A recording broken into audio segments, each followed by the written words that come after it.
ஆண்டின் பொதுக்காலம் 27வது வாரம் புதன்கிழமை. நற்செய்தி பகுதி லூக்கா பிரிவு 11, அருள்வாக்குகள் 1 முதல் 4 வரை. இயேசு தம் சீடர்களுக்கு இறைவனிடம் வேண்ட கற்றுக் கொடுக்கிறார். ஒரு ஜெபத்தை கற்றுத்தருகிறார். எதை ஒரு மனிதன் தன் வாழ்க்கையில் செயல்படுத்த வேண்டுமோ அதனையே ஜெபமாக இயேசு தம் சீடர்களுக்கு கற்றுத்தருகிறார். அதிலே ஒரே ஒரு விண்ணப்பத்தை இன்று உங்களோடு சேர்ந்து தியானிக்க விழைகிறேன். இயேசுவினுடைய ஜெபத்தில் மிக முக்கியமாக அங்கம் வகிப்பது மன்னிப்பு. இயேசுவின் பார்வையில் ஜெபத்தையும் மன்னிப்பையும் பிரித்து பார்க்கவே முடியாது. இரண்டும் பின்னி பிணைந்து ஒன்றர கலந்தவை.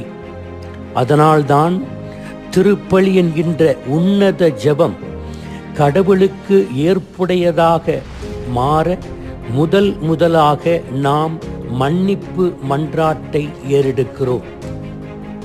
தவறுவது மனித இயல்பு, மன்னிப்பது தெய்வீக இயல்பு என்று சொல்லுவார்கள்.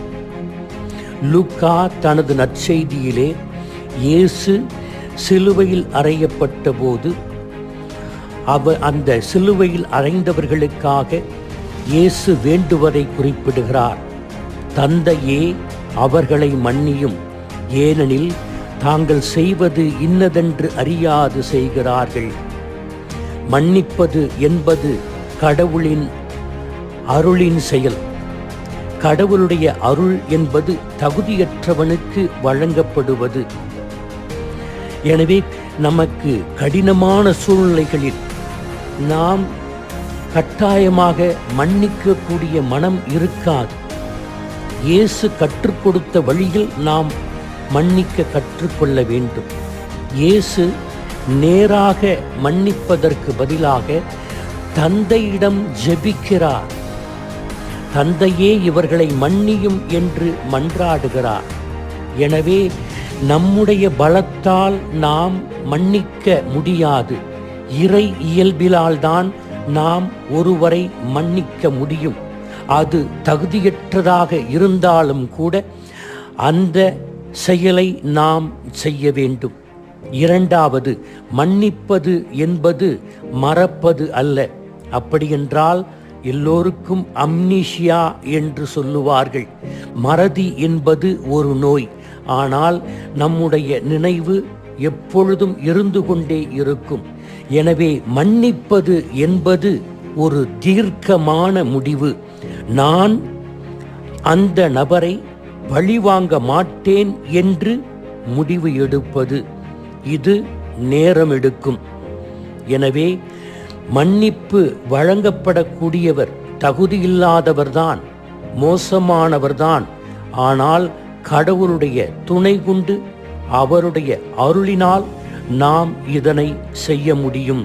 எனவே முடிவு தீர்க்கமான முடிவு. ஆத்மார்த்தமாக நாம் மன்னிக்க வேண்டும். மூன்றாவது, மன்னிப்பு என்பது முதல் படி. பிறகுதான் ஒப்புரவு வருகிறது. மன்னிப்பு என்பது தன்னிச்சையானது. நான் அந்த நபரை மன்னிக்க போகிறேன் என்று நான் முதலிலே முடிவெடுக்க வேண்டும். பிறகு ஒப்புரவு என்பது இருதரப்பு சம்பந்தப்பட்டது. எனவே சிலுவையில் ஆண்டவர் இயேசு ஜெபிக்கிறார். சிலுவை நாதரை உற்று பார்ப்போம். சிலுவையில் அறைந்தவர்களை மன்னித்தவரே, எங்களுக்கு மன்னிப்பது சிலுவையாக இருக்கிறது. உமது அருள் தாரும் என்று வேண்டுவோம். ஆமீன்.